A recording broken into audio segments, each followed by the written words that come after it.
Ninguém imaginava que uma investigação sobre facções criminosas pudesse chegar tão perto do coração político do país. Mas nas últimas semanas, algo mudou.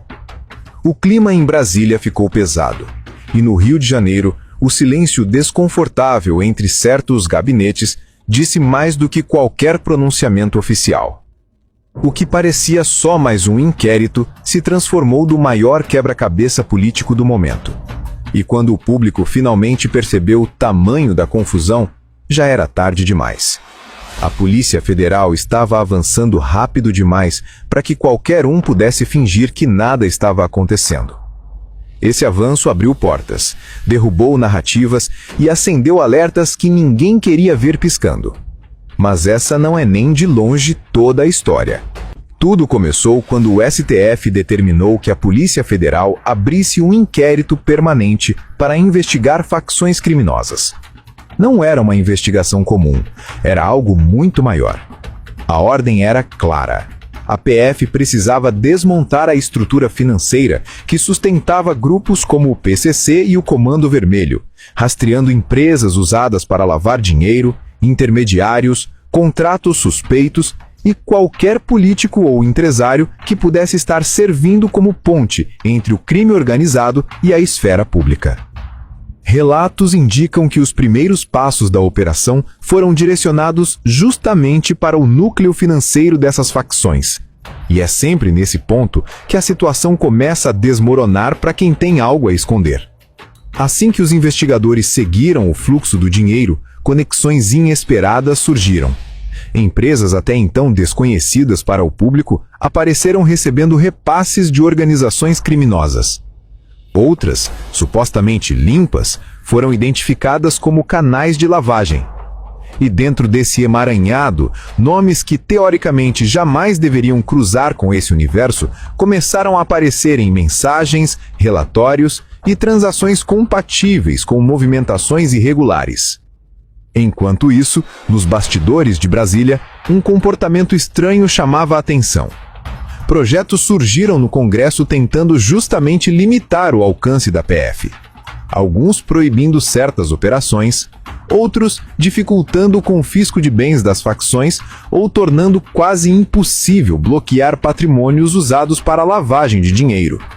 Houve recuo público depois da repercussão negativa, mas o simples fato de essas propostas existirem levantou suspeitas sobre quem realmente tinha interesse em barrar a investigação. A combinação era explosiva.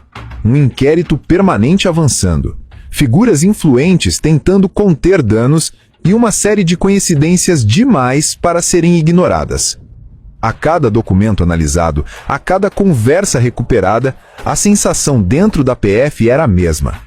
Havia algo muito maior por trás da superfície, algo que envolvia gente com influência suficiente para alterar policiamento em comunidades, proteger aliados de exoneração e até tentar mudar leis para travar investigações. E quando o primeiro nome caiu nesse mapa, ficou claro que a história estava prestes a ficar bem mais complicada. Mas isso era só o começo.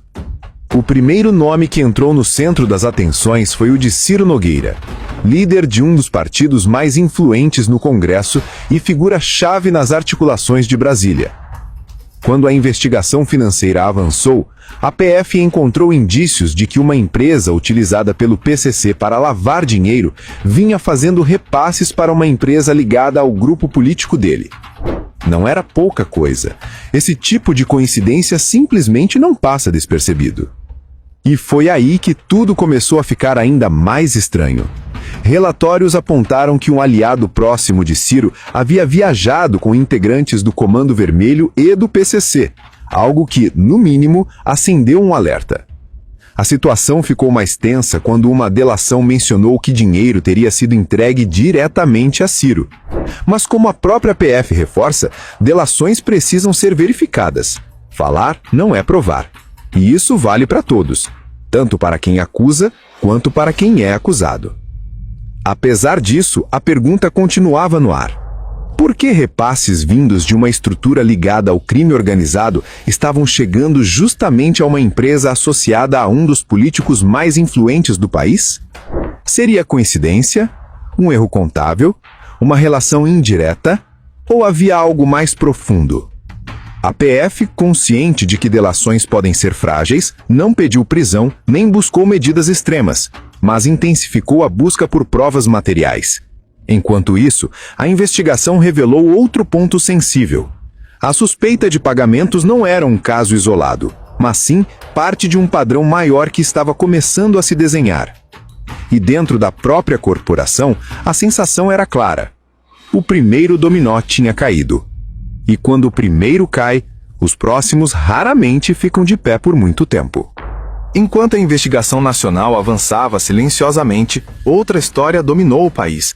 Uma grande operação policial no Rio de Janeiro. A cobertura foi massiva. Telejornais, comentaristas, portais e redes sociais repetiram o assunto por dias, criando uma sensação de crise permanente. E o efeito disso às pesquisas foi imediato. Em apenas um mês, institutos registraram uma queda de 7 pontos na popularidade do governo, enquanto nomes como Tarcísio de Freitas e Bolsonaro tiveram no mesmo período uma subida equivalente. A mudança foi tão rápida que analistas começaram a estranhar. Nada na economia justificava um movimento tão drástico. O país vivia recordes positivos, menor desemprego da história, maior número de trabalhadores com carteira assinada e a maior massa salarial já registrada. A narrativa econômica não combinava com o humor da população. Mas a operação no Rio tocou em um ponto sensível: segurança pública. E isso sempre mexe com o imaginário coletivo. Uma parte da esquerda criticou os excessos da ação, insistindo no discurso de direitos humanos. Outra, bem minúscula, passou dos limites e acabou reforçando a percepção, explorada pela direita, de que a esquerda defende bandidos. Do outro lado, influenciadores e políticos conservadores aproveitaram o momento para construir uma narrativa que associava qualquer crítica à operação à conivência com o crime. Essa disputa criou um ambiente emocional que obscureceu completamente o que estava acontecendo nos bastidores. Enquanto os setores da população discutiam se a operação foi ou não legítima, ninguém percebeu que investigações muito mais graves estavam avançando em silêncio. E o mais curioso é que a operação, apesar da repercussão gigante, não alcançou seus objetivos principais. Não prendeu os líderes pretendidos, não tomou territórios e ainda resultou na morte de policiais e inocentes. Detalhes que parte da imprensa simplesmente não destacou. Mas essa era apenas a superfície. A virada real ainda estava por vir, e ela seria muito mais explosiva. No Rio de Janeiro, uma descoberta começou a circular pelos setores mais sensíveis da investigação. Mensagens trocadas entre um político influente do Estado e um integrante do Comando Vermelho. A princípio, parecia improvável, até inverossímil, que alguém próximo ao poder pudesse manter esse tipo de diálogo. Mas o conteúdo mudou completamente a percepção da PF. Segundo as mensagens, o criminoso pedia algo muito específico: alterar o policiamento de uma comunidade para impedir a entrada do BOPE, substituindo a tropa de elite pela polícia comum. O motivo também aparecia nas conversas. Para traficantes armados com fuzis, enfrentar policiais com pistolas era quase um negócio vantajoso. E a parte mais alarmante, relatos indicam que o pedido foi aceito. Só que não parou aí. As mensagens sugerem que o mesmo político teria feito a ponte para um encontro cara a cara entre o integrante do Comando Vermelho e um secretário do governo estadual. Um encontro que, segundo as fontes consultadas pela imprensa, realmente aconteceu e que depois foi admitido, ainda que de forma vaga, pelo próprio secretário, que disse não lembrar, mas também não negou. Já o integrante do Comando Vermelho afirmou que o encontro ocorreu. Esse secretário, porém, tinha uma peculiaridade. Ele não foi afastado do cargo apesar das acusações e do vazamento das mensagens. E reportagens indicam que isso não aconteceu por um motivo específico: a influência de um senador poderoso, identificado pelas matérias como Flávio Bolsonaro. Segundo essas publicações, o governador Cláudio Castro até teria considerado afastá-lo, mas não o fez porque Flávio teria segurado o cargo dele. Nesse momento, a atmosfera mudou completamente. Não havia provas conclusivas de crime, e isso é importante.